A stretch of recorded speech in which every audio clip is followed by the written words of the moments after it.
ಶುದ್ಧಿಕರತ್ವೇನ ವಸ್ತುತತ್ವ ಅವಭಾಸಕತ್ವಾತ್ ಅದ್ವೈತ ಜ್ಞಾನೋಪಕಾರಕಾಣಿ ಆಲಂಬನ ವಿಷಯತ್ವಾತ್ ಸುಸಾಧ್ಯಾಂಚ ಇತಿ ಪೂರ್ವಂ ಉಪನ್ಯಸ್ಯಂತೆ. ಇವಾಗ ಶಂಕರಾಚಾರ್ಯರು ಮೊದಲು ಉಪಾಸನೆಯನ್ನು ಯಾಕೆ ಹೇಳಿದೆ ಅಂತ ತತ್ವ ವಿಚಾರ ಹೇಳಿ ಮುಗಿಸ್ಬಿಡುತ್ತಲ್ಲ. ಮೊದಲು ಛಂದೋಗಿ ಉಪನಿಷತ್ತು ಅಂತೀರ. ಉಪನಿಷತ್ತು ಅಂದ್ರೆ ಆತ್ಮವಿಚಾರ ಇರುವಂತಹ ಗ್ರಂಥ. ಆತ್ಮವಿಚಾರ ಇರುವ ಗ್ರಂಥದಲ್ಲಿ ಆತ್ಮವಿಚಾರ ಬಿಟ್ಟು ಉಪಾಸನಾ ವಿಚಾರ ಶುರು ಮಾಡ್ತಿದ್ದೀರಲ್ಲ, ಇದು ಯಾಕೆ ಅಂತ ಹೇಳಿದ್ರೆ ಅದಕ್ಕೆ ಉತ್ತರ ಕೊಡ್ತಾ ಇದೆ. ಈ ಉಪಾಸನೆಗಳು ತಾನೇ ಬಹುಜನ 5 ಅಧ್ಯಾಯದಲ್ಲಿರ್ತಕ್ಕಂಥ ಉಪಾಸನೆಗಳು ಸುಮಾರು ಒಂದು 20 ಉಪಾಸನೆ ಮೇಲಿದೆ, 25 ಉಪಾಸನೆ ಇದೆ. ಆ ಉಪಾಸನೆಗಳಿದೆಯಲ್ಲ, ಅದು ಉಪಾಸನೆ ಮಾಡ್ತಾ ಮಾಡ್ತಾ ಸತ್ವ ಶುದ್ಧಿಕರತ್ವೇನ. ಸತ್ವನಾಮ ಅಂತಃಕರಣಂ, ತಸ್ಯ ಶುದ್ಧಿರ್ನಾಮ ಕಿಂ ಕಾಮಾದಿ ದೋಷರಹಿತತ್ವಂ. ಅಂತಃಕರಣದಲ್ಲಿ ಕಾಮಾದಿ ದೋಷ ಇದ್ದು ಬಿಟ್ರೆ ಸೂಕ್ಷ್ಮ ವಸ್ತು ನೋಡೋಕ್ಕಾಗಲ್ಲ. ರಾಗದ್ವೇಷ, ಹರ್ಷ ವಿಷಾದ, ಶೋಕ ಮೋಹ, ಕಾಮಕ್ರೋಧ, ಲೋಭ ಮೋಹ, ಅದು ಮಾತ್ಸರ್ಯ, ಇದು ಅರಿಷಡ್ವರ್ಗ ಇದೆಲ್ಲ ಇದ್ದು ಬಿಟ್ರೆ ಆತ್ಮವಿಚಾರವನ್ನ ಏನ್ ಮಾಡಿದ್ರು ಅದು ಅಕ್ಸೆಪ್ಟ್ ಮಾಡ್ಕೊಳ್ಳೋದ. ಅದು ಚೆನ್ನಾಗಿ ತಿಕ್ಕಬೇಕು, ಕನ್ನಡಿ ಹಾಕಿ ತಿಕ್ಕಬೇಕು, ಚಿತ್ತ ದರ್ಪಣವನ್ನು ತಿಕ್ಕಬೇಕು. ತಿಕ್ಕೋದಕ್ಕೆ ಉಪಾಸನೆಯೇ ಸಾಧನ. ಆ ಉಪಾಸನೆಗಳು ಅಂದ್ರೆ ಶಾಂಡಿಲ್ಯ ವಿದ್ಯೆ, ಇದು ಆದಿತ್ಯ ಬ್ರಹ್ಮ, ಆಕಾಶ ಬ್ರಹ್ಮ ಇತ್ಯಾದಿ ಉಪಾಸನೆ ಇದೆಯಲ್ಲ, ಅಂತಃಕರಣವನ್ನು ಶುದ್ಧಿ ಮಾಡೋದ್ರ ಮೂಲಕ ವಸ್ತು ತತ್ವ ಅಂದ್ರೆ ಸ್ವರೂಪ, ಪರಮಾರ್ಥ ವಸ್ತುವಿನ ಸ್ವರೂಪ ಏನಿದೆ ಅದನ್ನ ಅವಭಾಸಕ ಅಂದ್ರೆ ಬೆಳಗ್ಗೆ ತೋರಿಸುತ್ತೆ. ನೋಡ್ಕೊಳ್ಳೋ, ಈ ರೀತಿ ಇದೆ ಪರಬ್ರಹ್ಮ ವಸ್ತು ಹೇಗಿದೆ ಏನು ಅನ್ಕೊಳ್ತಾ ಇದೆಯಲ್ಲ, ಅದು ಹೇಗಿದೆ ಅಂತಂದ್ರೆ ನಿತ್ಯ ಶುದ್ಧ, ನಿತ್ಯ ಬುದ್ಧ, ನಿತ್ಯ ಮುಕ್ತವಾಗಿ ಅಖಂಡ ಅದ್ವಿತೀಯ ಚೈತನ್ಯಾತ್ಮಕವಾಗಿ ಇರತಕ್ಕಂತಹ ಒಂದು ಪರಿಪೂರ್ಣ ತತ್ವ, ಪರಮಾರ್ಥ ತತ್ವ, ಅದು ನಿನ್ನ ಸ್ವರೂಪ, ನಾನೇ ಆಗಿರ್ತಕ್ಕಂಥ ಅನ್ನೋದನ್ನ ಅವಭಾಸಕ. ಅವ ಅನ್ನೋದು ಉಪಸರ್ಗ, ಚೆನ್ನಾಗಿ ಸ್ಪಷ್ಟವಾಗಿ ಅನುಭವ ಪರ್ಯಂತ ತಿಳಿಸ್ಕೊಡುತ್ತದೆ ಮತ್ತು ಅದ್ವೈತ ಜ್ಞಾನಕ್ಕೆ ಉಪಕಾರಕವಾಗಿದೆ. ಯಾವ ಅದ್ವೈತ ಜ್ಞಾನಕ್ಕಾಗಿ ಹೊರಟಿದ ಮುಖ್ಯವೋ ಅವನಿಗೆ ಉಪಕಾರಕ ಏನೋ ಸಹಾಯಕವಾಗಿದೆ.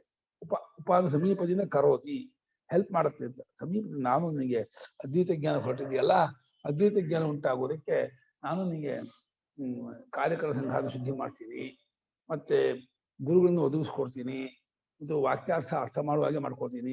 ಉಪಾಸನೆಯು ಸದ್ಗುರುಗಳನ್ನು ತಂದುಕೊಡುತ್ತೆ, ಕಾರ್ಯಕರ ಸಂಘಾತನ ಕ್ಲೀನ್ ಮಾಡುತ್ತೆ, ಮತ್ತೆ ವಿಚಾರ ಅರ್ಥವಾಗುವ ಹಾಗೆ ಮಾಡುತ್ತೆ, ಸೂಕ್ಷ್ಮ ಮಾಡ್ತದೆ, ಬುದ್ಧಿನ ಕ್ಲೀನ್ ಮಾಡುತ್ತೆ. ಅದ್ವೈತ ಜ್ಞಾನಕ್ಕೆ ಉಪಕಾರಕವಾಗಿದೆ. ಯಾಕೆ ಹೇಳೋ, ಆಲಂಬನ ವಿಷಯತ್ವ ಸುಸಾಧ್ಯ. ಅದಕ್ಕೊಂದು ಮನಸ್ಸಿಗೆ ಗ್ರಿಪ್ ಸಿಗತ್ತೆ. ಗ್ರಿಪ್ ಇರೋದ್ರಿಂದ ಸುಲಭವಾಗಿ ಸಾಧ್ಯ. ಅದ್ವೈತಾತ್ಮ ಜ್ಞಾನಕ್ಕೆ ಗ್ರಿಪ್ ಇಲ್ಲ. ಅದರಲ್ಲಿ ಅಶಬ್ದ ಸ್ಪರ್ಶ ರೂಪ ಮವ್ಯಯ ಅಂತ ನಿರ್ಗುಣ ನಿರ್ವಿಶೇಷ ನಿರಾಕಾರವಾದ್ರಿಂದ ಅದು ಮನಸ್ಸಿನ ಹಿಡಿಯೋಕ್ ಕಷ್ಟ. ಈ ಸಗುಣೋಪಾಸನೆ ಆಲಂಬನೆಗೆ ವಿಷಯ. ಇದು ಆಲಂಬನ ನಾಮ ಆಧಾರ ಆಶ್ರಯ ಅಂತ. ಆಲಂಬನ ಆಧಾರ ಆಶ್ರಯ ಅದಕ್ಕೆ ವಿಷಯವಾಗಿದೆ, ಅದು ಗೋಚರವಾಗಿದೆ. ಒಂದು ಆದಿತ್ಯೋ ಬ್ರಹ್ಮ ಅಂದ್ರೆ ಮನಸ್ಸಿಗೆ ಅದು ತಂದ್ಕೊಳ್ಬಹುದು.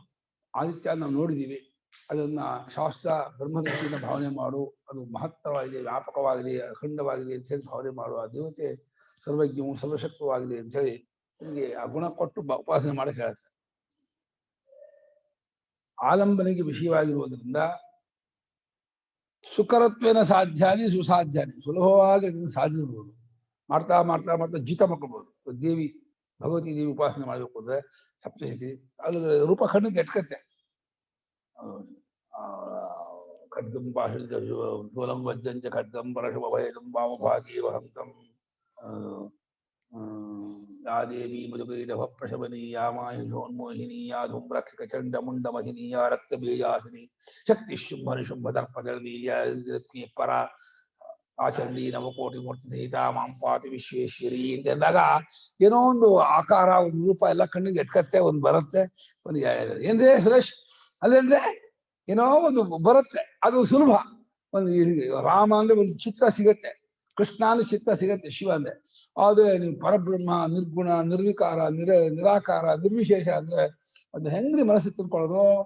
ಅದನ್ನ ಅರ್ಥ ಮಾಡ್ಕೊಳಕ್ಕೆ ಆಗಲ್ಲ, ಆ ಬುದ್ಧಿ ಎಟ್ಕೋದೇ ಇಲ್ಲ. ಆಕಾಶ ಹಿಡ್ಕೋದು ಹೆಂಗ್ ಹಿಡ್ಕೋತೀಯ? ಚೆಂಡಾದ್ರೆ ಹಿಡ್ಕೋಬಹುದು, ದಾಂಡು ಹಿಡ್ಕೋಬಹುದು, ಕೋಲು ಹಿಡ್ಕೋಬಹುದು, ಚೆಂಡು ಹಿಡ್ಕೋಬಹುದು. ಮನಸ್ಸು ಪರಮಾತ್ಮ ಹಿಡ್ಕೊಂತಂದ್ರೆ ಆ ನಾಮ ರೂಪ ಯಾವುದು ಇಲ್ಲದ ಯಾವ ಗುಣವೂ ಇಲ್ಲದೆ ಇರ್ತಕ್ಕಂಥ ತಿಳ್ಕೊಳಕ್ಕಾಗಲ್ಲ. ಆದ್ರೆ ಇದು ಆಲಂಬನೆಗೆ ವಿಷಯವಾಗಿದೆ. ವಿಷಯ ಅಂದ್ರೆ ಗೋಚರ ಅಂತ ಮನಸ್ಸು ಆಕಾರ ಮಾಡ್ಕೊಳಕ್ಕೆ ಇದು ಗೋಚರವಾಗುತ್ತಿದೆ. ಆದ್ರಿಂದ ಇದು ಸುಸಾಧ್ಯ, ಸುಲಭವಾಗಿ ಇದನ್ನು ಸಾಧಿಸಬಹುದು. ಅಂದ್ರೆ ಯಾವ ಮುಮುಕ್ಷು ಅಥವಾ ಸಾಧಕ ಉಪಾಸಕ ಉಪಾಸನೆ ಮಾಡಕ್ ಹೋಗ್ತಾನೋ ಆ ದೇವತೆ ಪೂರ್ತಿ ಎಟ್ಕೊಬಿಡುತ್ತೆ. ಆಮೇಲೆ ಇವನ ಇಮ್ಯಾಜಿನೇಷನ್, ಕಲ್ಪನೆ, ಇವನ ಕಲ್ಪನೆ ಎಷ್ಟು ಬೇಕಾದ್ರೂ ಮಾಡ್ಬೋದು. ಅದ್ರ ಮೇಲೆ ಎಷ್ಟು ಗುಣಗಳನ್ನು ಬೇಕಾದ್ರೂ ಹಾಕೋಬಹುದು. ಶಾಸ್ತ್ರ ಹಾಕೊಟ್ಟಿರುತ್ತೆ. ಅದ್ರ ಜೊತೆಗೆ ಸೇರಿಸ್ಕೊಂಡು ಮಹಾಕರುಣಾಳು, ದಯಾಮೀನು, ಉಪಕಾರಕರು, ಸರ್ವಜ್ಞನು, ಸರ್ವಶಕ್ತನು, ವ್ಯಾಪಕರು, ಈ ರೀತಿ ಸೇರಿಸ್ಕೊಂಡು ಮಾಡುವುದಲ್ಲ ಅದಕ್ಕೆ ಅನುಕೂಲವಾಗಿರ್ತಕ್ಕಂತಹ ಗುಣಗಳೇ.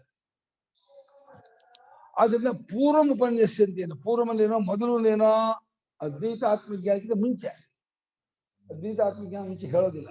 ಮುಂದೆ ಹೇಳ್ತೀನಿ, 6ನೇ ಅಧ್ಯಾಯದಿಂದ ಹೇಳ್ತೀನಿ. ಮೊದಲು ಈ ಉಪಾಸನಾ ವಿಚಾರ ಎಲ್ಲ ಉಪಾಸನೆ ಮಾಡಿ, ಭಾವನೆ ಮಾಡಿ ಮಾಡಿ ಮಾಡಿ ನಿಮ್ಮ ಅಂತಃಕರಣ ಒಳ್ಳೆ ರೈಪ್ ಆಗ್ಬೇಕು. ರೈಪ್ ಅಂದ್ರೆ ಪಕ್ವ, ಚೆನ್ನಾಗಿ ಪಕ್ವ ಆಗ್ಬಿಟ್ರೆ ಅವಾಗ ಆತ್ಮಜ್ಞಾನ ಆಗೋದು ಸುಲಭ ಆಗುತ್ತೆ. ಅಂತಃಕರಣದಲ್ಲಿ ತುಂಬಾ ದೋಷ ತುಂಬಿ ತುಳುಕಾಡ್ತಿರ್ಬೇಕಾದ್ರೆ ಆತ್ಮವಿಚಾರಗಳು ಅದು ರೀಬೌಂಡ್ ಆಗುತ್ತೆ ಹೊರತು ಅದು ಅಕ್ಸೆಪ್ಟ್ ಗ್ರಾಸ್ ಆಗಲ್ಲ, ಅಕ್ಸೆಪ್ಟ್ ಆಗಲ್ಲ, ಹೇಳ್ಕೊಳ್ಳೋದು. ಹಾಗಾಗಿ ಮೊದಲು ಅಂದ್ರೆ ಅದ್ವೈತ ಆತ್ಮಜ್ಞಾನಕ್ಕಿಂತ ಮುಂಚೆ ಉಪಾಸನಾ ವಿಚಾರವನ್ನೇ ಹೇಳಲಾಗತ್ತೆ. ಅದು ಸತ್ವಶುದ್ಧಿಗೆ ಕಾರಣವಾಗಿದೆ, ಅದು ತತ್ವವನ್ನು ತಿಳಿಸ್ಕೊಳ್ಳುವಂಥದ್ದಾಗಿದೆ, ಅದ್ವೈತ ಜ್ಞಾನಕ್ಕೆ ಉಪಕಾರಕವಾಗಿದೆ ಮತ್ತು ಆಲಂಬನೆಗೂ ವಿಷಯವಾಗಿದೆ. 4 ವಿಷಯ ಚಿತ್ತಶುದ್ಧಿ ಉಂಟು ಮಾಡುತ್ತೆ, ವಸ್ತುತತ್ವವನ್ನು ತಿಳಿಸ್ಕೊಳುತ್ತೆ, ಅದ್ವೈತ ಜ್ಞಾನಕ್ಕೆ ಉಪಕಾರಕವಾಗಿದೆ, ಆಲಂಬನ ವಿಷಯ ಸುಸಾಧ್ಯವಾಗಿದೆ. ಆದರೆ ಮೊದಲು ಇದನ್ನು ಹೇಳ್ತೀವಿ ಅಂತ ಹೇಳ್ತಾರೆ. ತತ್ತ ಕರ್ಮಾಭ್ಯಾಸಸ್ಯ ದೃಢೀಕೃತತ್ವಾದ್ ಕರ್ಮ ಪರಿತ್ಯಾಗೇನ ಉಪಾಸನೆ ಏವ ದುಃಖಂ ಚೇತಃ ಸಮರ್ಪಣಂ ಕರ್ತುಮಿತಿ ಕರ್ಮಾಂಗ ವಿಷಯಮೇವ ತಾವತ್ ಆದೌ ಉಪಾಸನಂ ಉಪನ್ಯಸ್ಯತೆ. ಉಪಾಸನೆ ಹೇಳ್ತೀವಿ ಅಂತಂದ್ರು ಕೂಡ ಉಪಾಸನೆ ಹೇಳೋದು ಮುಂಚೆ ಯಾವ ಉಪಾಸನೆ ಹೇಳ್ತೀರಾ ಅಂದ್ರೆ ಉದ್ಗೀತೋಪಾಸನೆ ಹೇಳ್ತೀವಿ ಅಂದ್ರು. ವೈಶ್ವಾನರ ಉಪಾಸನೆ ಯಾಕೆ ಮುಂಚೆ ಹೇಳಲ್ಲ, ಪ್ರಾಣೋಪಾಸನೆ ಯಾಕೆ ಮುಂಚೆ ಹೇಳಲ್ಲ? ಇಲ್ಲ, ಹೇಳಲ್ಲ. ಯಾಕೆಂದ್ರೆ ಗೃಹಸ್ಥರಿಗೆ ಅಗ್ನಿಹೋತ್ರಾದಿ ಕರ್ಮ ಮಾಡಿ ಮಾಡಿ ಮಾಡಿ ಊರ್ ಬಿಟ್ಟಿದೆ. ಕರ್ಮಾಭ್ಯಾಸ ಬೇರೂರ್ ಬಿಟ್ಟಿದೆ. ಈ ರೀತಿ ಅಗ್ನಿಹೋತ್ರ, ಈ ಪಕ್ಷಕ್ಕೂ ದಶಪೂರ್ಣಮಾಸಗಳು, ಆಮೇಲೆ ಪ್ರತಿ 4 ಮಾಸಕ್ಕೆ ಚಾತುರ್ಮಾಸ್ಯ, ಸುಬಂಧ, ಸೋಮ, ಆ ಕರ್ಮ ಕ್ರಿಯೆ ಮಾಡೋದ್ರಲ್ಲಿ ಬಹಳ ಮನಸ್ಸು ಊರಿರೋದ್ರಿಂದ ಕರ್ಮ ಬಿಟ್ಟು ಉಪಾಸನೆ ಮಾಡೋದ್ರೆ ಮೈಯನ್ನು ಪಡ್ಸ್ಕೊಳಂಗಾಗತ್ತೆ. ಕಚ್ಚೇರಿ ಈಶಾವಾಸ್ಯ ದೈತ್ಯದಲ್ಲೂ ಕೂಡ ಸಂಹಿತೋಪಾಸನೆ ಯಾಕೆ ಹೇಳ್ತೀವಿ ಅಂತ ಹೇಳಕ್ಕೆ ಗ್ರಂಥ ಭಾವಿತ ಬುದ್ಧಿ ಅತ್ಯರ್ಥಂ ದೃಢೀಕೃತ ಅಂದಿದ್ದಾರೆ. ಗಟ್ಟೊಡ್ದು ವೇದವನ್ನ ವೇದಲ್ಲೇ ಬಂದ್ರಿಂದ ಅವನಿಗೆ ಸತ್ಯ ವಿಚಾರ ಹೇಳಿದ್ರೆ ಬೋದಿಲ್ಲ. ಯಾವ ವೇದವನ್ನು ಗಟ್ಟು ಮಾಡಿರ್ತಾನೋ ಆ ವೇದಕ್ಕೆ ಸಂಬಂಧಪಟ್ಟಂತಹ ಸಂಹಿತೋಪಾಸನೆ ಹೇಳ್ತೀನಿ. ಸ್ವಲ್ಪ ಬುದ್ಧಿಯನ್ನು ಹಿಡ್ಕೊಂಡು ವೇದ ಹೇಳ್ಕೋಲ್ಲ. ಈ ಕಾಲದಲ್ಲಿ ಪೂರ್ವೋಪಸಂಧಿ, ಸಂಧಿ, ದೇವೃತ್ತ ಸಂಧಿ, ಆಕಾಶ ಸಂಧಾನ, ವಾಯು ಸಂಧಾನ ಇತ್ಯಾದಿ ಲೋಕಂ, ಹೀಗೆ ಅಧಿಲೋಕ, ಅಧಿ ಜ್ಯೋತಿಷ, ಅಧಿವಿದ್ಯೆ, ಅಧಿಪದ, ಅಧ್ಯಾತ್ಮ ಅಂತ ಹೇಳಿ 5 ಅಧಿಕರಣದಲ್ಲೂ ಕೂಡ ಪೂರ್ವರೂಪ ಇಂಥದ್ದು, ಉಚ್ಚರೂಪ ಇಂಥದ್ದು, ಸಂಧಿ ಇಂಥದ್ದು, ಸಂಧಾನ ಇಂಥದ್ದು ಅಂತ ಹೇಳಿ ಪ್ರತಿ ಸಂಧಿ ಜಾಗದಲ್ಲೂ ನಿಮ್ಮ ಮನಸ್ಸನ್ನು ನಿಲ್ಲಿಸ್ಕೊಂಡು ಭಾವನೆ ಮಾಡ್ಕೊಂಡು ಹೋದ್ರೆ ನಿಮ್ಗೆ ಏನಾಗುತ್ತೆ, ಮನಸ್ಸು ಕಂಟ್ರೋಲ್ ಮಾಡ್ಕೊಂಡು ಅಲ್ಲಿ ಹೇಗೆ ಹೇಳಿದಾರೋ ಅದೇ ರೀತಿ ಇಲ್ಲೂ ಕೂಡ ಕರ್ಮಾಭ್ಯಾಸ ಮಾಡಿ ಊರ್ ಬಿಟ್ಟಿದೆ ನಿಮಗೆ.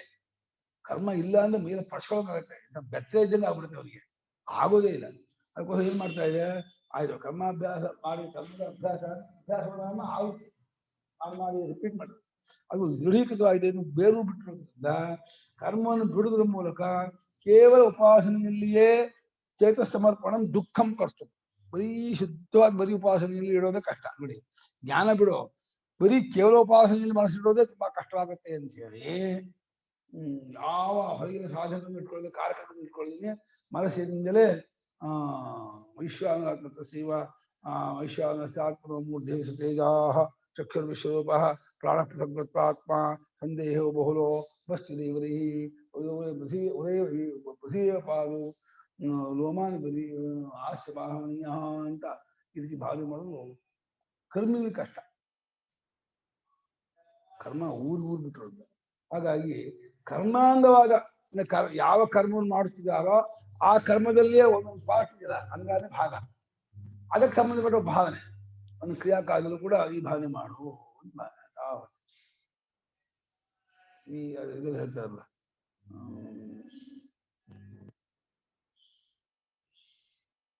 ಯಮ್ಮಿ ಮಾತಾ ಅಸೋಪಿತ ಆಭ್ಯಾಮ ಏನು ಅಂದ್ರೆ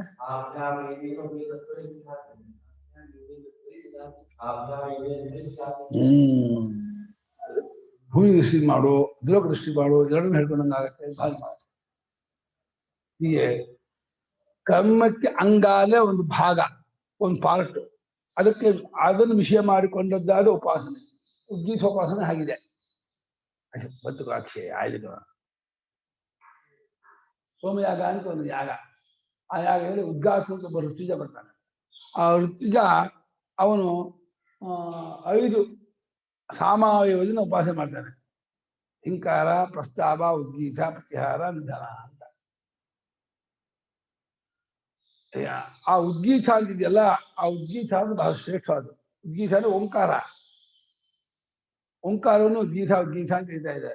ಉದ್ಗೀತಾವಯವ ಅಂತಹ ಓಂಕಾರವನ್ನು ಇಡೀ ಉದ್ಗೀತ ಅವಯವ ಉದ್ಗೀತ ಅಂದ್ರೆ ಇದಕ್ಕೂ ಹೆಸರು. ಆದರೆ ಆ ಓಂಕಾರಕ್ಕೂ ಉದ್ಗೀತ ಮಾಡ್ಬಿಟ್ಟಿದೆ, ಪ್ರಧಾನ ಮಾಡ್ಬಿಟ್ಟಿದೆ. ಅದರ ಉಪಾಸನೆಯನ್ನ ಆರಂಭದಲ್ಲಿ, ಅಂದ್ರೆ ಈ ಉಪನಿಷತ್ತಿನ ಆರಂಭದಲ್ಲಿ ಈ ಉದ್ಗೀತೋಪಾಸನೆಯನ್ನೇ ಹೇಳ್ತೀನಿ ಎಂಬುದಾಗಿ ಅಂದ್ಕೊಂಡು ಅದನ್ನ ಉಪನ್ಯಾಸಕ್ಕೆ ಹೇಳಲಾಗತ್ತೆ, ತಿಳಿಸಿಕೊಳ್ಳಲಾಗತ್ತೆ ಎಂದ್ರು. ಓಮಿತ್ಯೇತದಕ್ಷರಂ ಉದ್ಗೀತಂ ಉಪಾಸೀತ ಓಮಿತಿ ಉದ್ಗಾಯತೆ ತಸ್ಯೋಪವ್ಯಾಖ್ಯಾನಂ ಓಮಿತ್ಯೇತದಕ್ಷರಂ ಉದ್ಗೀತಂ ಉಪಾಸೀತ ಓಮಿತಿ ಉದ್ಗಾಯತಿ ತಸ್ಯೋಪವ್ಯಾಖ್ಯಾನಂ. ಓಂ ಇತಿ ಏತತ್ ಕೇಳಿಸ್ತಾ ಇಲ್ಲ? ಓಂ ಇತಿ ಏತತ್ ಅಕ್ಷರಂ ಉದ್ಗೀತಂ ಉಪಾಸೀತ ಓಂ ಇತಿ ಹಿ ಉದ್ಗಾಯತಿ ತಸ್ಯ ಉಪವ್ಯಾಖ್ಯಾನಂ. ಓಂ ಇತಿ ಎಂದು ಸ್ವರೂಪ ಪರಿಚ್ಛೇದ. ಇತಿ ಶಬ್ದ ಓಂ ಅಂತ ಇದೆಯಲ್ಲಪ್ಪ ಅಂತ ಆ ಸ್ವರೂಪ ಪರಿಚ್ಛೇದಕ್ಕಾಗಿ ಇತಿ ಶಬ್ದ ಬಂದಿದೆ. ಆ ಅಕ್ಷರ ಉಂಟಲ್ಲ, ಓಂ ಎಂಬ ಅಕ್ಷರ, ಅಕ್ಷರ ಅಂದ್ರೆ ಶಬ್ದವನ್ನೇ ಹೇಳ್ತಾರೆ. ಅಕ್ಷರ ಅಂದ್ರೆ ಪರಮಾತ್ಮ ಅಲ್ಲ, ಓಂ ಅಂತ ಅಕ್ಷರ ಇದೆ. ಅದನ್ನೇ ಅದು ಉದ್ಗೀತ, ಅದು ಉದ್ಗಾತರು ಹೇಳುವಂತಹ ಇದು. ಅದು ಓಂಕಾರವನ್ನ ಅಲ್ಲಿ ಮಾಡ್ತಾನೆ, ಹೇಳ್ತಾನೆ. ಆ ಓಂಕಾರವೆಂಬ ಉದ್ಗೀತವನ್ನ ಏವಂ ಉಪಾಸೀತ, ಮುಂದೆ ಹೇಳುವ ರೀತಿಯಿಂದ ಉಪಾಸನೆ ಮಾಡಬೇಕು ಅಂತ. ಓಮಿತ್ಯೇತದಕ್ಷರಂ ಉದ್ಗೀತಂ ಕಥಂ ಉಪಾಸೀತ ಅಂದ್ರೆ ವಕ್ಷ್ಯಮಾಣ ರೀತ್ಯ ಉಪಾಸೀತ ಅಂತ ಹೇಳ್ತೀವಿ. ಉಪಾಸನೆ ಮಾಡೋ ಪ್ರಕಾರವನ್ನ ಆ ರೀತಿ ಉಪಾಸನೆ ಮಾಡಬೇಕು ಅಂತ. ಯಾಕೆಂದ್ರೆ ಓಂಕಿ ಉದ್ಗಾಯಿತು, ಓಂ ಅಂತ ಅಲ್ವೇ ಉದ್ಗಾರ ಮಾಡುತ್ತಾನೆ. ಓಂ ಅಗ್ನಾಯ ಓಂ ಅಂತ ಹೇಳ್ಕೊಂಡೇ ಉದ್ಗಾರ ಮಾಡುತ್ತಾನಾದ್ದರಿಂದ ಅದರ ಉಪಾನ ಸಮೀಪದಿಂದ ವೀನ ವಿಸ್ಪಷ್ಟವಾಗಿ ಆಮೇಲೆ ಸಂಪೂರ್ಣವಾಗಿ ಖ್ಯಾನವನ್ನು ಹೇಳು. ಖ್ಯಾಪಕಥನ ಇದು ಹೇಳು. ಉಪವ್ಯಾಖ್ಯಾನ ಕಥೆನ ಹೂ ಅಲ್ಲ, ಉಪ ಹೂ ಇಲ್ಲ, ಉಪ ಅಂದಿರೋದು ವಿ ಬಜೆ ಇದೆ. ವಿಸ್ಪಷ್ಟವಾಗಿ ಉಪ ವಿ ಆ ಇದೆ, ವಿ ಆಖ್ಯಾನ ಎಂಟೈರ್ ಸಂಪೂರ್ಣವಾಗಿ ಎಲ್ಲಾ ರೀತಿಯಿಂದಲೂ ಉಪಾನ ಸಮೀಪದಿಂದ ವೀನ ವಿಸ್ಪಷ್ಟವಾಗಿ ಆನ ಸಂಪೂರ್ಣ ಎಲ್ಲಾ ರೀತಿಯಿಂದಲೂ ಹೇಳಲಾಗುತ್ತದೆ. ಅರ್ಥ ಮಾಡ್ಕೋಬೇಕು ಸರಿಯಾಗಿ. ಉಪವ್ಯಾಖ್ಯಾನ ಆಗಲ್ಲ, ಬಿಡಿಸಿ ಬಿಡಿಸಿ ಬಿಡಿಸಿ ಅರ್ಥ ಮಾಡ್ಕೋಬೇಕು. ಶಂಕರಾಚಾರ್ಯ ಹೇಗೆ ಅರ್ಥ ಹೇಳಿದ್ರೆ ಅರ್ಥ ಮಾಡ್ಕೋಬೇಕು. ಓಮಿತ್ಯೇತದಕ್ಷರಂ ಉದ್ಗೀತಂ ಉಪಾಸೀತ ಅಂತ ಮಂತ್ರದ ವಾಕ್ಯ. ಅದರ ಅರ್ಥ ಏನಪ್ಪ ಅಂತಂದ್ರೆ, ಓಮಿತ್ಯೇತದಕ್ಷರಂ ಪರಮಾತ್ಮನಃ ಅಭಿಧಾನಂ ನೇತಿಷ್ಠಂ. ಓಂ ಅಂತ ಈ ಅಕ್ಷರ ಉಂಟಲ್ಲ, ಇದು ಪರಮಾತ್ಮನ್ನು ಹೇಳುವಂತಹ ಅಕ್ಷರ. ಕುರ್ಚಿ ಯಾವ್ದು ಹೇಳುತ್ತೆ? ಆ ವಸ್ತು ಹೇಳುತ್ತೆ. ಪುಸ್ತಕನ ಪದ ಏನು ಹೇಳುತ್ತೆ? ರಾಸ್ಕೋ ಅದನ್ನ ಹೇಳುತ್ತೆ. ಲೋಟ ಇದನ್ನ. ಓಂ ಯಾವ್ದು ಹೇಳುತ್ತೆ? ಚಾಪೆ ಅನ್ನ ಅದನ್ನ ಹೇಳುತ್ತೆ. ಚಾಪಿನ ಪದ. ಫೋಟೋ ಫ್ಯಾನು ಅದನ್ನ ಹೇಳುತ್ತೆ. ಓಂ ಯಾವ್ದು ಹೇಳ್ತೀನಿ ಅಂದ್ರೆ ಪರಮಾತ್ಮನನ್ನ ಹೇಳುವಂತಹ ಶಬ್ದ ಅದು. ಅವನಿಗೆ ನಾಮಕರಣ, ಓಂ ನಾಮಕರಣ ಮಾಡಿದ್ದಾರೆ ಪರಮಾತ್ಮನಿಗೆ. ಅವನಿಗೆ ನಿರ್ದಿಷ್ಟವಾದ ಸಮೀಪ ತಮ ಅಂದ್ರೆ ಅನೇಕ ನಾಮಗಳಿದೆಯಲ್ಲ, ಭಗವಂತ, ಪರಮಾತ್ಮ, ಈಶ್ವರ, ದೇವ, ಬ್ರಹ್ಮ ಅಂತ ಅನೇಕ ಪದ ಇದೆಯಲ್ಲ. ಎಲ್ಲಾ ಪದಗಳಿಗಿಂತಲೂ ಸಮೀಪತಮಕ್ಕೂ ಹೇಳಿದ ಪದ ಯಾವುದು? ಓಂ. ಯಾವುದು ನಿರ್ದಿಷ್ಟ ಓಂ ಅನ್ನೋದು ಸಮೀಪತಮವಾದಂತಹ ನಾಮ. ಓಂ ಎಂಬುದು ಪರಮಾತ್ಮಗೆ ಬಹಳ ಪ್ರಿಯವಾದ ಸಮೀಪವಾದ ಮತ್ತು ಪರಮಾತ್ಮ ಪೂರ್ಣ ರೂಪವನ್ನು ಹೇಳುವಂಥದ್ದು. ಯಾಕೆ ಹೇಳೋ? ಓಮ 3 ಅಕ್ಷರ ಆ ಓಮ ಅವಸ್ಥಾ ಲಭಿಸ್ಕೊಂಡಿದೆ. ಎಲ್ಲ ಅಭಿಧೇಯವನ್ನು ತುಂಬಿಕೊಂಡಿದೆ. ಎಲ್ಲ ಅಭಿಧೇಯವು ಪರಮಾತ್ಮನೇ. ಅದನ್ನು ಹೇಳುತ್ತೆ. ಹಾಗಾಗಿ ಪರಮಾತ್ಮನಃ ನೇಜಿಷ್ಠಮ ವಿಧಾನಂ ಅಂತ ಇದ್ದಾರೆ. ಪರಮಾತ್ಮನಿಗೆ ಬಹಳ ಸಮೀಪವಾದ ಹೆಸರು 1, ಪ್ರಿಯವಾದ ಹೆಸರು 2, ಗೌರವಾದ ಹೆಸರು 3. ಶಾಸ್ತ್ರಗಳು, ಅವಧಾನಗಳು, ದೀಕ್ಷಿತರು ಅಂತ ಗೌರವ ಕೊಟ್ಟಂಗ ಅಲ್ವಾ. ಓಂ ಅಂತಂದ್ರೆ ಬಹಳ ಗೌರವ ಕೊಟ್ಟಂಗ. ಓಂ ಅನ್ನೋದು ಪ್ರಿಯವಾದ ಹೆಸರು ಹೌದಂತೆ, ಹತ್ತಿರವಾದ ಹೆಸರು ಹೌದಂತೆ ಶಾಸ್ತ್ರ ದೃಷ್ಟಿಯಲ್ಲಿ. ಓಂ ಅಂದ್ರೆ ಬಹಳ ವಿಷಯ. ಹೇಗೆ ಒಂದು ಡಿಡಿನೇ 10 ಕೋಟಿ ರೂಪಾಯಿ ಬಂದ್ಬಿಡ್ತಾರೆ. 10 ರೂಪಾಯಿ 10 ಕೋಟಿ ರೂಪಾಯಿ ಎಷ್ಟಾಗುತ್ತೆ ಹೇಳ? ಈ ರೂಮ್ ತುಂಬಬೇಕು. 10 ರೂಪಾಯಿ 10 ಕೋಟಿ ರೂಪಾಯಿ ಅಂತಂದ್ರೆ ಈ ರೂಮ್ ತುಂಬ ಚೀಲ ತುಂಬಿಡ್ಬೇಕು. ಅದ ಡೀಲ್ ಒಂದೇ ಲೀಫ್, ಚೆಕ್ ಲೀಫ್ 10 ಕೋಟಿ ರೂಪಾಯಿ. ಹಾಗೆ ಓಂ ಅನ್ನೋದ್ರಲ್ಲಿ ಅಷ್ಟು ಜಗತ್ತೆಲ್ಲ ಒಳಗೊಂಡಿದೆ. ಇಡೀ ವಿಶ್ವವೇ ಪರಮಾತ್ಮ ಒಳಗೊಂಡಿದೆ. ಶ್ರೇಷ್ಠವಾದ ಆಲಂಬನೆ. ಏತದಾಲಂಬನಂ ಶ್ರೇಷ್ಠಂ ಏತದಾಲಂಬನಂ ಪರಂ ಏತದಾಲಂಬನಂ ಜ್ಞಾತ್ವಾ ಯೋ ಯದಿಚ್ಛತಿ ತಚ್ಚತೋ ಏತದಾಲಂಬನಂ ಶ್ರೇಷ್ಠಂ ಏತದಾಲಂಬನಂ ಪರಂ ಏತದಾಲಂಬನಂ ಜ್ಞಾತ್ವಾ ಬ್ರಹ್ಮಲೋಕೆ ಮಹೀಯತೆ. ಕಠೋಪನಿಷತ್ತು. ಪರಮಾತ್ಮನಿಗೆ ಪ್ರಿಯವಾದ, ಗೌರವಯುತವಾದ, ಸಮೀಪತಮವಾದಂತಹ ಹೆಸರು ಇದು ಓಂ ಎಂಬುದು ಅಂತ ಅದು ತಿಳ್ಕೊಳ್ಳೋದು. ತಸ್ಮಿನ್ ಹಿ ಪ್ರಯುಜ್ಯಮಾನೆ ನಿಹೀಲ ಪ್ರಯುಜ್ಯಮಾನೆ ಸಹ ಪ್ರಸೀದತಿ ಪ್ರಿಯನಾಮಗ್ರಹಣೆ ಇವ ಲೋಕಃ. ಅಣೆಯ ಬಂಗಾರ ಮುದ್ದು ಅಂತಂದ್ರೆ ಹೇಗೆ ಎಷ್ಟು ಇಷ್ಟವಾಗುತ್ತೋ ಮಕ್ಕಳಿಗೆ. ಅಣೆಯ ಬಾರೋ, ಮುದ್ದು ಬಂಗಾರ ಬಾರೋ ಅಂದ್ರೆ ಹೆಂಗೆ ಪ್ರಿಯ ಆಗುತ್ತೋ. ಹೆಸರು ಹೇಳೋದೇ ಪ್ರಿಯ.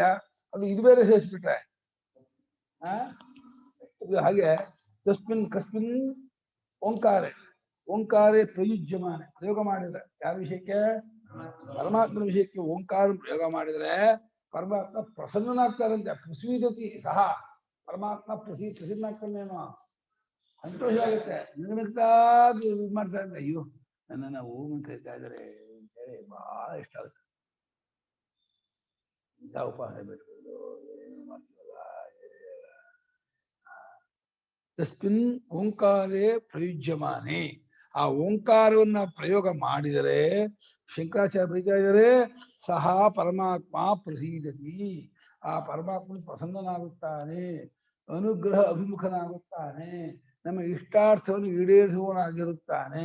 ತತ್ವಜ್ಞಾನ ಕೊಟ್ಟು ನಮ್ಮನ್ನು ಕೃತಾರ್ಥರನ್ನಾಗಿ ಮಾಡುತ್ತಾನೆ. ಬೇಕಪ್ಪ ಇನ್ನೇನು ಬೇಕು ಬಾ, ಮಕ್ಕಳು ಬೇಕು ಅದು ಕೊಡ್ತಾನೆ. ಮಕ್ಕಳು ಬೇಕು, ಹೆಂಡತಿ ಬೇಕು ಕೊಡ್ತಾನೆ. ಅದು ಈಸಿ ಅಂತ ಕೊಡೋದು. ತತ್ವಜ್ಞಾನ ಕೊಡೋದು ಕಷ್ಟ, ಯಾಕಂದ್ರೆ ಪರೀಕ್ಷೆ ಮಾಡಬೇಕು. ಅದೇ ಬೇಕಾದ ಮಾಡಬೇಕು. ಹೆಂಡತಿ ಮಕ್ಕಳುಗಳ ಪರೀಕ್ಷೆ ಮಾಡಬೇಕಾಗಿಲ್ಲ. ಅದು ಗೊತ್ತಿದೆ, ಬೇಕು ಬೇಕು ಅಂತ ಗೊತ್ತೇನು ಗೊತ್ತು ಒಟ್ಟು ನೋಡು. ಎರಡಕ್ಕೂ ಬರ್ತೀವಿ. ಚಕ್ಲೀಫು ಡಿಡಿ. ಆ ಓಂಕಾರವನ್ನು ಶ್ರದ್ಧಾಭಕ್ತಿ ಪುರಸ್ಸರವಾಗಿ ಪರಮ ಪ್ರೇಮದ ಅತ್ಯಾಚಾರದಿಂದ ಪರಮಾತ್ಮ ವಿಷಯದಲ್ಲಿ ಪ್ರಯೋಗ ಮಾಡಿದ ಪಕ್ಷದಲ್ಲಿ ಅದು ಪ್ರಸನ್ನವಾಗುತ್ತೆ. ಹೇಗೆ ಪ್ರಿಯವಾದ ನಾಮವನ್ನು ಗ್ರಹಣ ಮಾಡಿದೆ. ಅಮಯ ಅಂದ್ರೆ ಅಮಯ, ಅಕಯ, ಬಂಗಾರೇ ಅಂತಂದ್ರೆ ಆ ಮಗುವಿಗೆ ಎಷ್ಟು ಇಷ್ಟವಾಗುತ್ತೆ. ಪ್ರಿಯ ಬೇಗ ಬಂದು ನನ್ನ ಹತ್ರ ಬಾಬಾ ಬಂಗು ಬಂಗಾಲಿ ಬಾಬಾ ಬಾ ಪ್ರೀತಿ ಬೇಕಾದ್ರೆ ಆ ಪ್ರೀತಿ ಇದೆಯಲ್ಲ ಚುಂಬಕ ಎಳ್ದು ಬಿಡುತ್ತೆ. ಹಾಗೆ ಪರಮಾತ್ಮನ ಓಂ ಅನ್ನೋದು ಚುಂಬಕ. ಅದು ಪರಮಾತ್ಮನಿಗೆ ಎಳೆ ಹಾಕ್ಬಿಡುತ್ತೆ. ಮ್ಯಾಗ್ನೆಟ್ ಇದೆ ಹಾಗೆ. ಪರಮಾತ್ಮ ಎಲ್ಲೋ ಇದಲ್ಲ, ಎಳೆ ಹಾಕಿ ಓಂಕಾರ ಮ್ಯಾಗ್ನೆಟ್ ಉಪಯೋಗಿಸುವ ಕಿತ್ಕೊಂಡ್ಬಂದ್ಬಿಡ್ತಾನೆ ಪರಮಾತ್ಮ. ಅಂಥ ವಿಶೇಷ ಶಕ್ತಿಯಿಂದ ಕೂಡಿದಂತಹ ಅಕ್ಷರ ಅದು. ತದಿಹ ಇತಿ ಪರಂ ಪ್ರಯುಕ್ತಂ ಅವಿಧಾಯಕತ್ವ ವ್ಯಾವರ್ತಿತಂ ಶಬ್ದ ಸ್ವರೂಪ ಮಾತ್ರ ಪ್ರತೀಯತೆ. ಗೊತ್ತಂದ್ರೆ ಆ ಓಂಕಾರನ ಈ ಉಪನಿಷತ್ತಿನಲ್ಲಿ ಇತಿ ಪರವಾಗಿ ಓಮಿತಿ ಇತಿಯನ್ನು ಮುಂದೆ ಮಾಡ್ಕೊಂಡು ಇತಿಯಲ್ಲಿ ಇತಿ ಶಿಖ ಅದರ ತುದಿಯಲ್ಲಿ ಇತಿ ಇದೆ. ಓಂ ಎಂಬ ಪದದ ಮುಂದೆ ಇತಿ ಇದೆ. ಇತಿ ಪರವಾಗಿದೆ. ಇತಿಯನ್ನು ಮುಂದೆ ಮಾಡಿಕೊಂಡು ಪ್ರಯೋಗ ಮಾಡಿದೆ. ಯಾಕೆ? ಕುಮಾರ ಅಂತ ಅಂದ್ರೇನ? ಕುಮಾರ ಅಂತ ಹೆಸರು. ಓಂ ಅಂತ ಅನ್ನೋದು ಅದರ ಸ್ವರೂಪವನ್ನು ಪರಿಚಯ ಮಾಡುತ್ತೆ. ಕುಮಾರ ಅಂದ್ರೆ ಏನೋ ಅದು ಅಂತ ಅಂದ್ರೆ ಅದು ಸ್ವರೂಪ ಪರಿಚಯ ಮಾಡುತ್ತೆ. ಓಂ ಅಂತ ಪರಮಾತ್ಮನ ಕರೀತಾರೆ. ಪರಮಾತ್ಮನಿಗೆ ಪರಮಾತ್ಮ ಅನ್ನೋದಕ್ಕಿಂತಲೂ ಓಂ ಅನ್ನೋದು ಇನ್ನೂ ಹತ್ರ, ಓಂ ಇನ್ನೂ ಇಷ್ಟ. ಅವನು ಪರಮಾತ್ಮ, ಭಗವಂತ, ನಾರಾಯಣ, ಹರಿ, ಬ್ರಹ್ಮ ಅನ್ನೋದು ಹತ್ರ ಅಂದ್ಕೊಂಡಿದೀವಿ. ಉಪನಿಷತ್ ಹೇಳಿದ್ರೆ ಓಂ ಅನ್ನೋದು ಇನ್ನೂ ಹತ್ರ, ಓಂ ಅನ್ನೋದು ಇನ್ನೂ ವಿಶೇಷ. ಇತಿ ಪರವಾಗಿ ಪ್ರಯೋಗ ಮಾಡಿದಾಗಿದೆ. ಅದನ್ನದು ಅಭಿಧಾಯಕ, ಅಭಿಧತ್ತೆ ಇದೆ, ಅಭಿಧಾಯಕ ಹೇಳುವಂಥದ್ದಾಗಿದೆ. ಆ ಸ್ವರೂಪವನ್ನು ಅದು ಗೊತ್ತು ಮಾಡಿಕೊಳ್ಳುವಂಥದ್ದಾಗಿದೆ. ಅಷ್ಟೇ ಅಲ್ಲ, ಶಬ್ದ ಮಾತ್ರ ಬರೀ ಶಬ್ದ ಇದೆ. ಇಷ್ಟೇ ತಂದ್ಕೋಬೇಡಿ. ಓಂ ಅನ್ನೋ ಒಂದು ಶಬ್ದ ಅದನ್ನು ವ್ಯಾವರ್ತಿಕ ಬೇರ್ಪಡಿಸಿದಂಗೂ ಆಗುತ್ತೆ. ಓಂ ಅಂದ ಏನಂದ? ಅವನು ಶಬ್ದ ಹೇಳ. ಶಬ್ದ ಅಲ್ವೋ? ಒಂದು ಡಬ್ಬಕ್ಕೆ ಎತ್ತಾಕಿದ್ರೆ ಶಬ್ದ ಆಗುತ್ತೆ, ಒಂದು ಪಾತ್ರೆ ಎತ್ತಾಕಿದ್ರೆ ಶಬ್ದ ಆಗುತ್ತೆ. ಹಾಗೆ ಓಂ ಅಂದ್ರೆ ಶಬ್ದ ಮಾತ್ರ ಅಂತ ಅನ್ಕೋಬೇಡಿ. ಅದನ್ನು ಬೇರ್ಪಡಿಸಿದ್ದಾಗಿ ಆಗುತ್ತದೆ. ಅದು ಅರ್ಥ ಪ್ರಧಾನವಾಗಿ, ವಸ್ತು ಪ್ರಧಾನವಾಗಿ ಪ್ರಯೋಗ ಮಾಡಿದ್ದಾಗಿರುವ ಪದ ಅದು. ಓಂ ಅನ್ನೋ ಒಂದು ಪದ, ಅದು ಒಂದೇ ಅಕ್ಷರ, ಅದೊಂದು ಪದ ಆಗುತ್ತೆ. ಅಂಥ ಶಬ್ದ ಮಾತ್ರ ಸ್ವರೂಪವಾಗಿ ಇದೆ ಎಂಬುದನ್ನು ವ್ಯಾವಸ್ಥಿತವಾಗಿ ಹೇಳಿದ್ದು ಕೂತು ಬರುತ್ತದೆ. ಏನ್ ಮಾಡಿದ ಸ್ವಾಮಿ ವ್ಯಾವಸ್ಥಿತಕ್ಕೆ?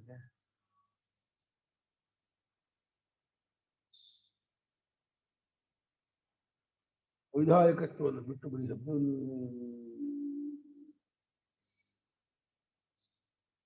ಅಕ್ಷರವನ್ನು ಇತಿ ಎಂಬ ಮುಂದೆ ವಿಧಾಯಕತ್ವವನ್ನು ಬಿಟ್ಟು ಬರೀ ಶಬ್ದ ಸ್ವರೂಪವೇ ಹಾಗೆ ಮಾಡಿದ್ದಾರೆ. ಶಬ್ದ ಸ್ವರೂಪ ಅಂತಲೇ ಹೇಳ್ತಾ ಇದ್ದೀನಿ. ವ್ಯಾವರ್ತನೆ ಮಾಡ್ತಾ ಇದೆ ಅಂದ್ರೆ ವಿಧಾಯಕತ್ವವನ್ನು ಬಿಟ್ಟು ಯಾಕಂದ್ರೆ ಅರ್ಥ ಮಾಡಿದ್ರು.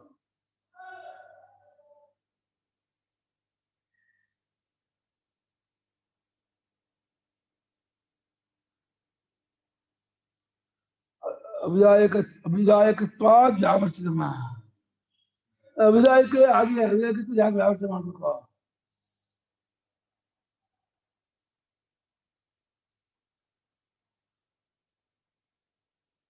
ಇತಿ ಎಂಬ ಶಬ್ದವನ್ನು ಮುಂದೆ ಇಟ್ಟುಕೊಳ್ಳುವುದರಿಂದ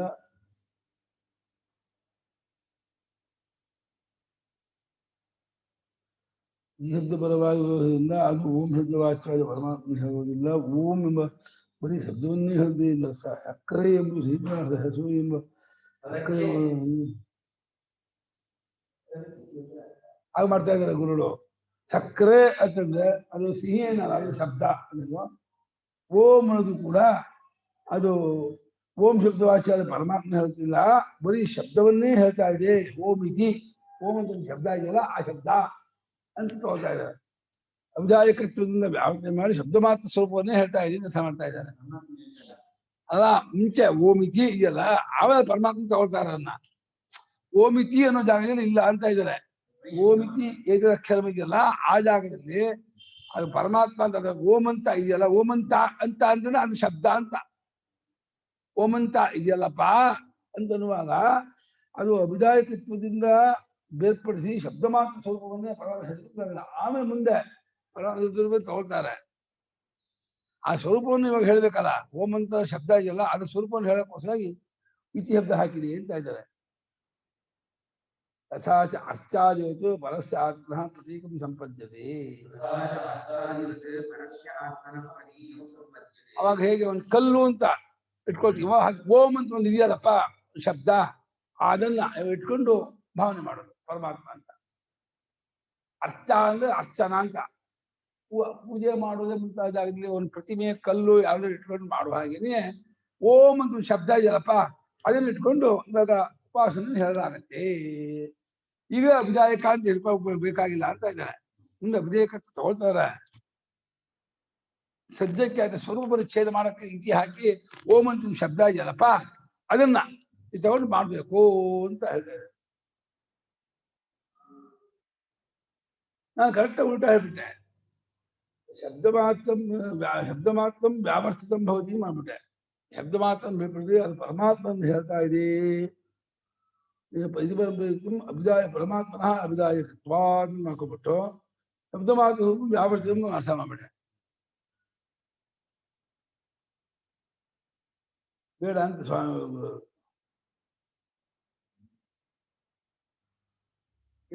ಯಾಕೆ ಹಾಗೆ ಅರ್ಥ ಮಾಡೋದು ಏನ್ ತಪ್ಪಾಗುತ್ತೆ? ಈ ಜಾಗದಲ್ಲಿ ಓಂ ಇತ್ತೀದಿ ಇದು ಶಬ್ದ ಇರೋದ್ರಿಂದ ಓಂ ಅಂತ ಅನ್ನುವಾಗ ಅದು ಶಬ್ದಾನುಕರಣೆ ಅದು ಅಂತ ಇದ್ದಾರೆ. ಶಬ್ದದ ಅನುಕರಣೆ ಇತಿ ಅನ್ನೋದು ಅನುಕರಣೆ ಮಾಡ್ತಾ ಇದೆ. ಓಂ ಅಂತ ಇದೆಯಲ್ಲಪ್ಪ ಅಂತೇಳಿ ಅದು ಶಬ್ದಾಭಿಧಾಯಕವನ್ನೇ ಹೇಳ್ತಾ ಇದೆ. ಅದು ಇದನ್ನ ಹೇಳ್ತಾ ಇಲ್ಲ. ಪರಮಾತ್ಮನ ಹೆಸರು ತೋರಿಸ್ತಾ ಇಲ್ಲ ಅಂತ ಇದೆ.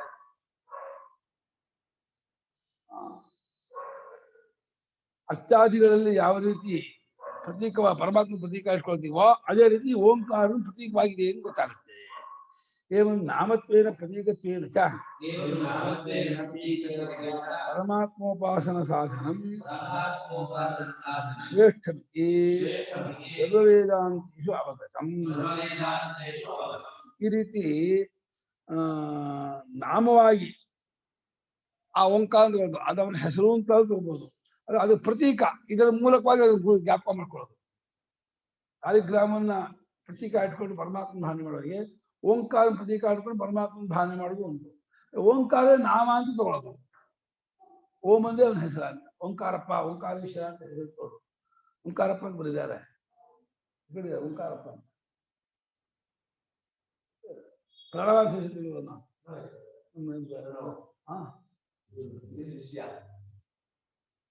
ಅಲ್ವಾ ನಮ್ಮ ಪ್ರಭುವಿನ ಪ್ರಣವ ಓಂಕಾರ ಅಂತಾರೆ.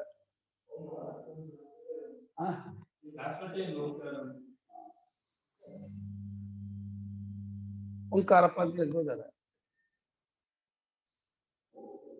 ಹಾಗಾಗಿ ಓಂ ಎಂಬುದು ನಾಮವಾಗಿಯೂ ಪ್ರತೀಕವಾಗಿಯೂ ಪರಮಾತ್ಮೋಪಾಸನೆಗೆ ಸಾಧನವಾಗಿದೆ. ಸಾಧನವಾಗಿರುವುದು ಶ್ರೇಷ್ಠವಾದ ಸಾಧನವಾಗಿದೆ ಎಂಬುದು ಎಲ್ಲಾ ವೇದಾಂತಿಗಳು ತಿಳಿದು ಬಂದಿರುವಂತಹ ವಿಚಾರ ಇದು. ಅಲ್ಲ, ನಾಮತ್ವೇನ ಪ್ರತೀಕತ್ವೇನ ಅಂದ್ಮೇಲೆ ಅವಾಗ ಅಭಿದಾಯಕತ್ವ ವ್ಯಾವರ್ತಿಕ ಯಾಕೆ ಮಾಡೋದು? ಅಭಿದಾಯಕತ್ವ ಅಂತ ಇಟ್ಕೊಬೋದು. ಅಭಿದಾಯಕತ್ವ ಶಬ್ದ ಸ್ವರೂಪ ಮಾತ್ರ ವ್ಯಾವರ್ತಿಕ ಮುಂದೆ ನಾ ಮಾಡಾಗೆ ಮಾಡ್ಬೋದಪ್ಪ. ಯಾವಾಗ ಮುಂದೆ ನಾಮತ್ವೇನ ಪ್ರತೀಕತ್ವೇನ ಅಂತ ಅಂದ್ಬಿಟ್ರು ಅಭಿದಾಯಕತ್ವ ಆಗಲಿ, ಏನಾಗುತ್ತೆ? ಮಾತಾಡ್ಬೇಕಾಗಲ್ಲ. ಓ ಯಾಕೆ ಹೇಳಿಲ್ಲ? ಇದು ಅಪದ ಕೇರಪ್ಪನ ಬಾಯಿ ಬಂದಾಗ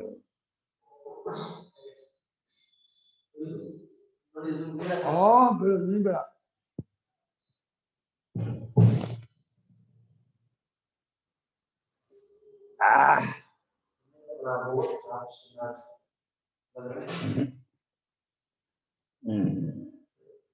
ಎಲ್ಲಾ ವೇದಾಂತಗಳಲ್ಲೂ ಪರಮಾತ್ಮೋಪಾಸನೆಗೆ ಸಾಧನವಾಗಿದೆ, ಪ್ರತೀಕವಾಗಿದೆ. ಓಂಕಾರ ಎನ್ನುವುದು ಸಾಧನ, ಶ್ರೇಷ್ಠವಾದ ಸಾಧನ, ಶ್ರೇಷ್ಠವಾದ ಪ್ರತೀಕ. ಹಾಗೆ ಶ್ರೇಷ್ಠಂ ಪ್ರತೀಕತ್ವೇನ ಶ್ರೇಷ್ಠಂ ಸಾಧನ ಎಂಬುದಾಗಿ ತಿಳಿದು ಬಂದಿದೆ.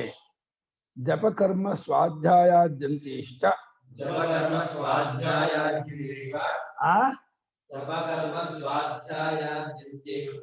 ಬಹುಶಃ ಪ್ರಯೋಗಾತ್ ಪ್ರಸಿದ್ಧಮಸ್ಯ ಶ್ರೇಷ್ಠಂ.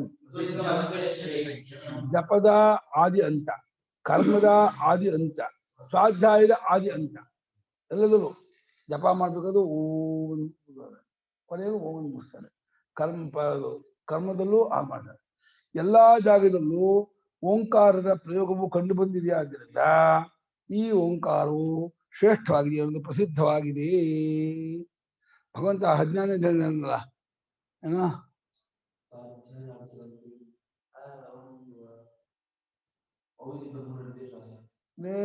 ಗೀತೆಯಲ್ಲಿ 11ನೇ ಅಧ್ಯಾಯದಲ್ಲೇ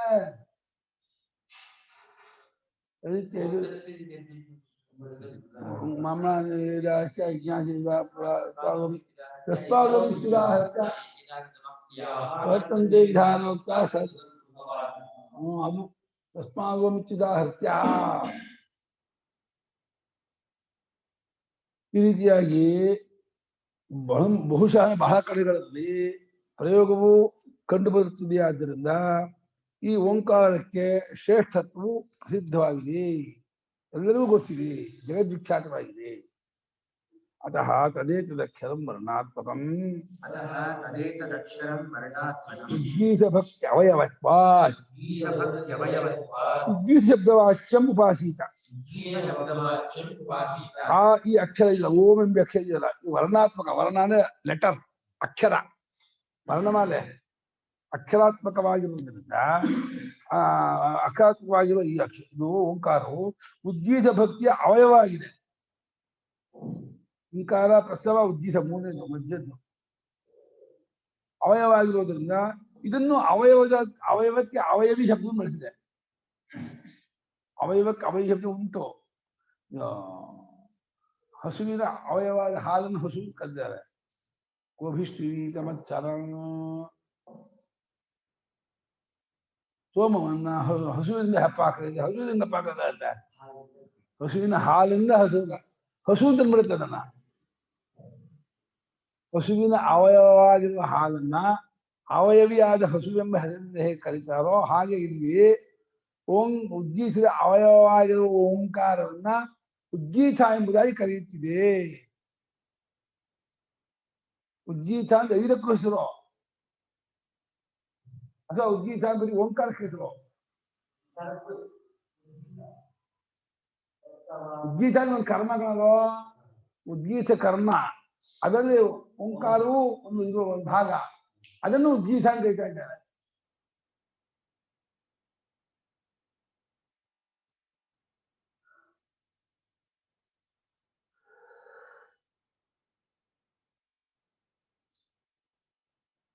ಉದ್ಗೀತ ಶಬ್ದವಾಚ ಭಾಷಿತ ಕರ್ಮಾಂಗಾವಯವಭೂತಿ ಓಂಕಾರೇ ಪರಮಾತ್ಮ ಪ್ರತೀಕೆ ದೃಢಾಂ ಐಕಾಗ್ರಲಕ್ಷಣಾಂ ಮತಿಂ ಸಂತನುಯಾಂ. ಇದು ತಾತ್ಪರ್ಯ. ಕರ್ಮಾಂಗ, ಅಂಗ ಅಂದ ಭಾಗ, ಕರ್ಮದ ಒಂದು ಭಾಗ ಮತ್ತು ಕರ್ಮಾಂಗವಾಗಿ ಅದರ ಅವಯವಾಗಿ ಇದ್ದುಕೊಂಡಿರುವ ಓಂಕಾರ. ಕರ್ಮಾಂಗ, ಕರ್ಮ ಜ್ಯೋತಿಷ್ಠೋಮ, ಅದರ ಅಂಗ ಉದ್ಗೀತ, ಅದರ ಅವಯವ ಓಂಕಾರ. ಅದೇ ಕರ್ಮ ಯಾವುದೋ ಜ್ಯೋತಿಷ್ಠೋಮ, ಸೋಮಯಾಗ ಕರ್ಮ, ಸೋಮಯಾಗದ ಕರ್ಮದ ಅಂಗ ಯಾವುದೋ ಉದ್ಗೀತ, ಅದರ ಅವಯವ ಓಂಕಾರ. ಆ ಓಂಕಾರದಲ್ಲಿ ಅದು ಅಂಥದ್ದು ಓಂಕಾರ ಪರಮಾತ್ಮನ ಪ್ರತೀಕವಾಗಿದೆ. ಪರಮಾತ್ಮನ ಸ್ಮರಣೆ ಮಾಡ್ಕೊಳ್ಳೋದಕ್ಕೆ ಸಹಾಯವಾಗಿದೆ. ಪ್ರತಿ ಇಕ ಸ್ಮರಣೆ ಧಾತು, ಅವರನ್ನು ಕುರಿತು ಸ್ಮರಣೆ ಮಾಡ್ಕೊಳ್ತಾನೆ ಅಂತ. ಸಾಲಿಗ್ರಾಮವನ್ನು ಇಟ್ಕೊಂಡು ಪರಮಾತ್ಮ ಸ್ಮರಣೆ ಮಾಡ್ಕೊಳ್ತಾನೆ. ಸಾಲಿಗ್ರಾಮ ಪ್ರತೀಕ. ಯಾವುದನ್ನ ಸ್ಮರಣೆ ಮಾಡ್ಕೊಳ್ತಾನೋ ಅದು ಅವನಿಗೆ ಪ್ರತೀಕ ಆಗುತ್ತೆ. ಓಂಕಾರದಿಂದ ಪರಮಾತ್ಮ ಸ್ಮರಣೆ ಮಾಡ್ಕೊಳ್ತಾದ್ರಿಂದ ಓಂಕಾರ ಪ್ರತೀಕ. ಅದರಲ್ಲಿ ದೃಢವಾದ ಗಟ್ಟಿಯಾದ ಐಕಾಗ್ರ ಲಕ್ಷಣ, ಏಕಾಗ್ರತಾ ರೂಪವಾದ, ಏಕಾಗ್ರದಿಂದ ಕಾನ್ಸರ್ ಒಂದೇ ತುದಿ ಮುಳುಗಿದವನಾಗಿ ಆ ರೀತಿಯಾಗಿರ್ತಕ್ಕಂತಹ ಒಂದು ಮತಿಯನ್ನ, ಅಂದ್ರೆ ಭಾವನೆಯನ್ನ, ಅರಿವನ್ನ ಮಾಡ್ಕೋಬೇಕು.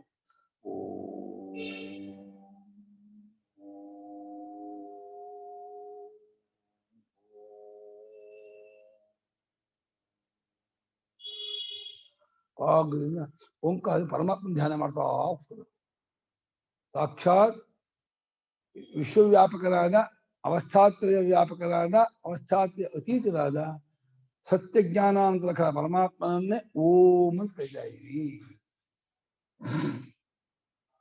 ಆ ಮತಿಯನ್ನ, ಅಂದ್ರೆ ಆ ಭಾವನೆಯನ್ನ, ಅರಿವನ್ನ ಮಾಡ್ಕೋಬೇಕು. ಅದು ಸಂತಮಿಯಾದಂತ ಹೆಣಿಬೇಕು ಅಂತ ಕಾನ್ಸ್ಟೆಂಟ್ ಆಗಿ ನಿರಂತರವಾಗಿ ಅದನ್ನು ಮುಂದುವರಿಸ್ತಾ ಹೋಗ್ಬೇಕು. ಟಿಲ್ ಬೆಡ್, ಬೆಳಗ್ಗೆ ಎದ್ದಾಗಿನಿಂದ ಮಲಗುವವರೆಗೂ ಆ ಓಂಕಾರ ಭಾವನೆ ಮಾಡ್ತಾ ಹೋಗ್ಬೇಕಂತೆ. ಅಯಮೇವ ಶ್ರುತಿ ಓಂಕಾರಸ್ಯ ಶಬ್ದವಾಚ್ಯಕ್ಕೆ ಹೇತುಮಾಹ ಓಮಿತಿ ಉದ್ದಾಯತಿ. ಖುದ್ದಾಗಿ ಶ್ರುತಿ ತಾನೇ ಓಂಕಾರವು ಉದ್ಗೀತಾನ ಶಬ್ದಕ್ಕೆ ವಾಚ್ಯವಾಗಿದೆ ಎಂಬುದಕ್ಕೆ ಕಾರಣ ಪಡ್ತಾ ಇದೆ. ಯಾಕೆ ಓಂಕಾರ ಉದ್ಗೀತ ಆಗಿದೆ ಅಂತಂದ್ರೆ, ಉದ್ಗಾಸವು ಓಂ ಅಂತಲ್ವೇ ಉದ್ಗಾನ ಮಾಡೋದು. ಉದ್ಗಾಸವಾದವನು ಉದ್ಗಾನ ಮಾಡುವಾಗ ಓಂ ಅಂತ ಹೇಳಿ ಹೇಳ್ಕೊಂಡು ಉದ್ಗಾನ ಮಾಡ್ತಾನೆ. ಆದ್ದರಿಂದ ಅದು ಉದ್ಗೀತವಾಗಿದೆ ಅಂತ ಹೇಳಿ ಖುದ್ದಾಗಿ ಶ್ರುತಿ ತಾನೇ ಓಂಕಾರವು ಉದ್ಗೀತವಾಗಿದೆ ಉದ್ಗಿತ ಶಬ್ದವಾಚ್ಯವಾಗುವುದಕ್ಕೆ ಕಾರಣವಾಗಿದೆ ಎಂಬುದನ್ನ ಓಮಿತಿ ಉದ್ಗಾಯಿತಿ ಅಂತ ಹೇಳ್ಕೊಂಡು ಅದನ್ನ ಸಮರ್ಥನೆ ಮಾಡ್ತಾ ಇದೆ. ಓಮಿತ್ಯಾರಭಿ ಯಸ್ಮಾತ್ ಉದ್ಗಾಯಿತಿ ಅತಃ ಉದ್ಗೀತ ಓಂಕಾರ ಇತ್ಯರ್ಥಃ. ಯಾವ ಕಾರಣದಿಂದ ಓಂ ಅಂತ ಹೇಳ್ಕೊಂಡು ಉದ್ಗಾತವಾದವರು ಉದ್ಗಾನ ಮಾಡುತ್ತಾನಾದ್ರಿಂದ ಓಂ ಎಂಬುದು ಉದ್ಗೀತವಾಗಿದೆ. ಉದ್ಗಾತ ಎಂಬ ಋತ್ವಿಜ ಸಾಮವೇದಿದವನು 4 ಜನ ಇರ್ತೀವಿ. ಉದ್ಗಾತರು, ಪ್ರಸ್ತೋತರು, ಪ್ರತಿಹರ್ತರು, ಸುಬ್ರಹ್ಮಣ್ಯ ಅಂತ 4 ಜನ. ಅಧ್ವರ್ಯೋ ಪ್ರತಿಪ್ರಸ್ಥಾತ ಜ್ಯೇಷ್ಠ ಹೋತ 4 ಜನ. ಬ್ರಹ್ಮ ಬ್ರಾಹ್ಮಣ ಚಂಸಿ ಆಗ್ರೀಧ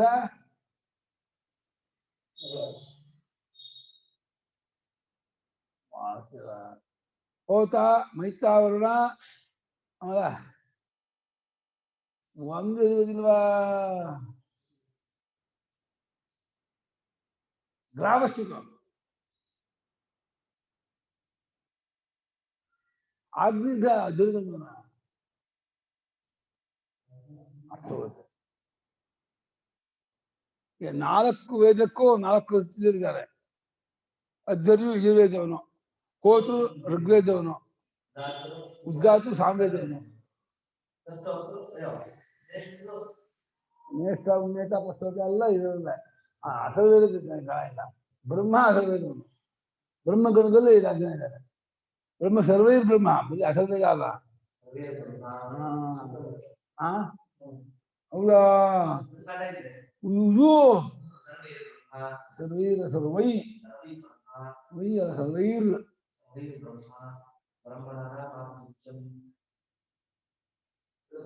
ಇಲ್ಲ. ಋಗ್ವೇದೇನ ಹೋತಾ ಯಜುರ್ವೇದೇನ ಸಾಮವೇದೇನೋ ಸರ್ವೈ ಬ್ರಹ್ಮ.